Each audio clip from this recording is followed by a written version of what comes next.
welcome back to Cash Flow Confidence. I'm Shelby Ashley, and I help business owners feel more confident about their cash flow.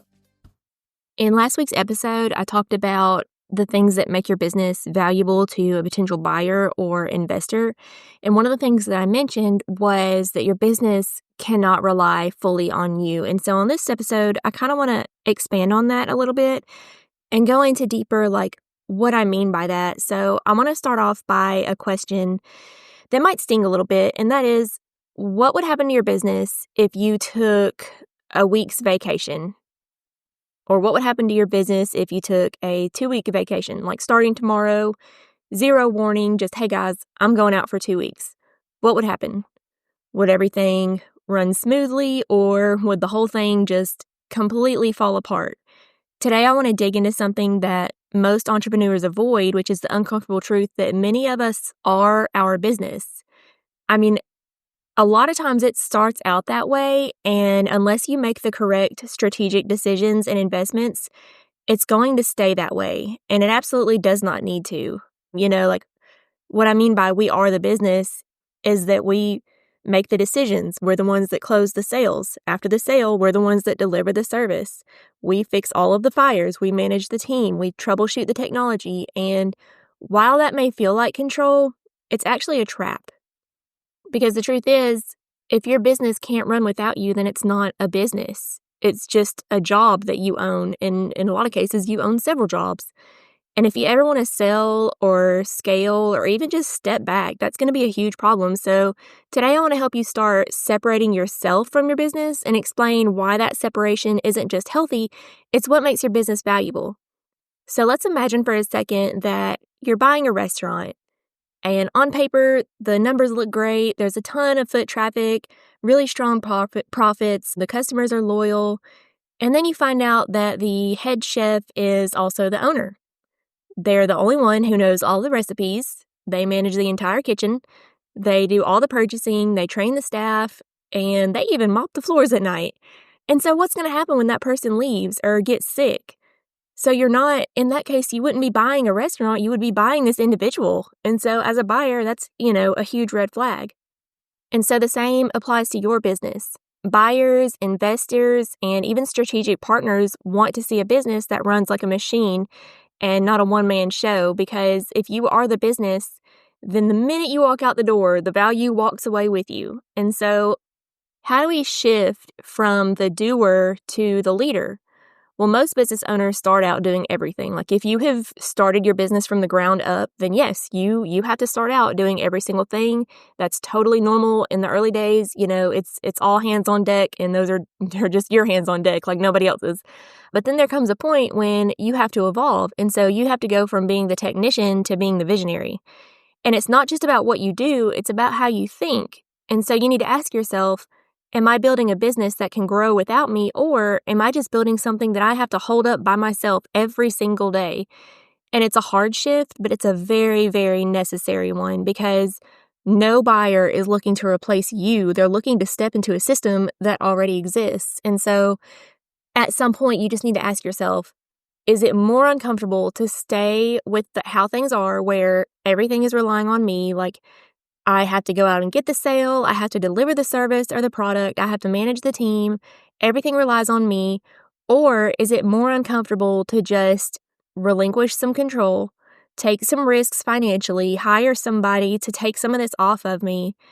At some point, decide which of those is more uncomfortable, because when you do decide to start hiring, obviously that's a risk, but you're used to taking risks. You're a business owner, and you know that with big risks come, great rewards. And so does that mean that every time you hire, it's going to be a rock star? No, you're going to find out that not everybody you hire is going to work out, and that's okay. That's totally normal.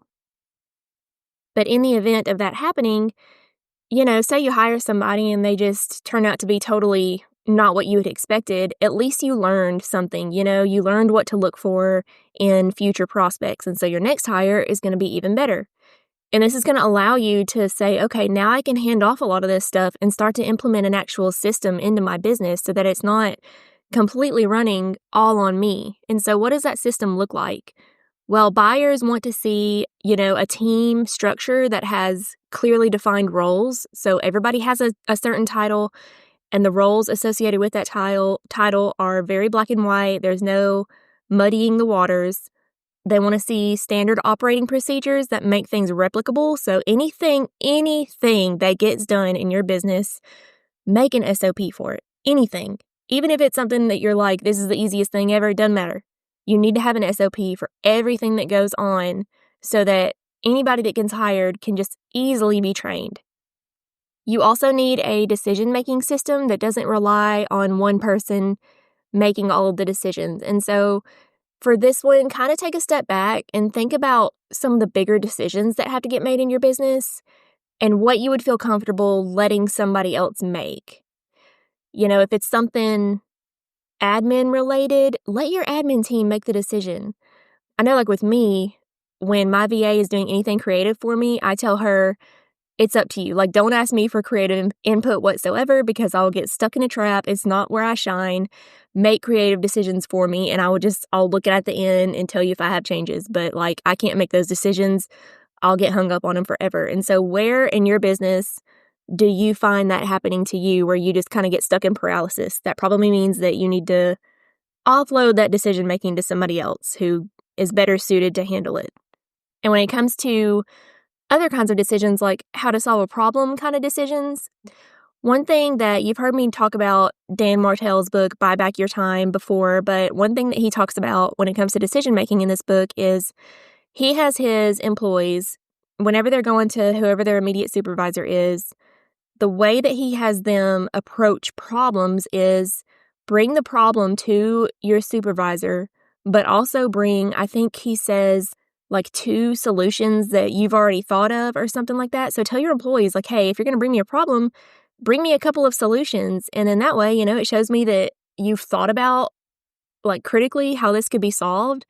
And you might have thought of something that I haven't thought of as the business owner. So, that's a good way to keep people from just coming to you with every single problem. If they know that they have to also bring a solution, then they'll kind of take a step back and be like, well, maybe I don't need to come to him with this. Maybe I can actually figure it out myself.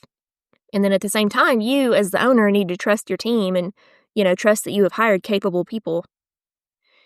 And then finally, as far as systems go, buyers want to see processes for onboarding, fulfillment and delivery, and customer service that don't depend on your brain to function. Like, it's not something that exists totally inside of your head, these things. That's why SOPs are so important. You need to, whatever it is that you're doing, you need to document. If there's a certain, like, thought framework that you approach your business with, write it down.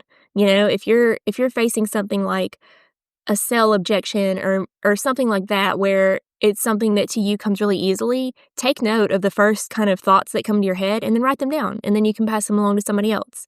And so that's what makes a business transferable and valuable. And even if you're not looking to sell, this is a path to just sanity, if anything else, because it's how you start working on your business instead of constantly being inside of the business. So I want to break this down into practical steps that you can take this week. Step number 1, go ahead and document what you do. So either open up like a Google Doc or turn on Loom and just start brain dumping. Like, what decisions are you making every week? What tasks live only inside of your head? And then just start building a basic, SOP library. Even if it's messy, it doesn't matter. It'll be done, and then you can clean it up later. And step number 2, delegate one thing, which I told you to do this in my episode on delegation, but if you haven't already, I want to encourage you to do it again. Delegate one thing that somebody else could do either better or faster or cheaper, and think, is it inbox management? Is it calendar scheduling, social media posting, getting client onboarding documentation out? Whatever it is, start with, a VA or a contractor. You don't need a team of 10 people. You just need to start letting go of like those small $10 an hour tasks. Step number 3, build up your team's autonomy. Don't just delegate tasks, delegate thinking as well. Like, start giving people context and teach them how you make decisions. Like I said earlier, if there's certain thoughts that pop into your head given a certain situation, write them down. And if you want your team to think along those same lines, write these thought processes down. And then at the same time, your team might think about things differently than you would, if your team is, constantly doing one specific thing that they're really good at, they're going to be more of the expert as far as the thought process behind that thing. So whatever that is, tell them to write it down and trust their judgment and discernment in how things get handled. Create basic if this, then that frameworks. Like if a client asks for X, then you offer option Y. If Y doesn't work, then you escalate it to me. And that's going to keep you from being the bottleneck. And then finally, run a mini stress test. So here's the fun part. Schedule a day or a few days off. No calls, no Slack chats, no emails, nothing. Completely remove yourself and then watch what breaks.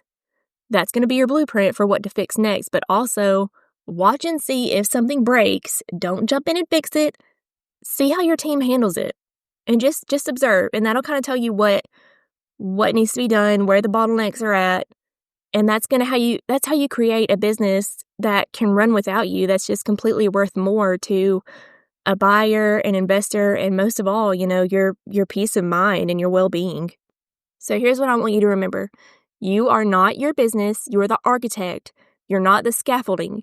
When you build something that runs without you, you're going to gain freedom, you're going to gain options, peace, and the ability to actually enjoy the life that you're working so hard to create.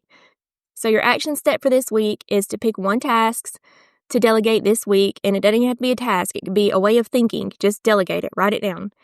And next week, I'm going to talk more about the non-financial things that make your business valuable, like those things that have nothing to do with numbers, because it's not just about the numbers. It's about culture, positioning, and your team. And you're building something powerful, so I want to make sure it's not built all around you, but it's built, beyond you. So that's all I have for this week. Thanks, guys.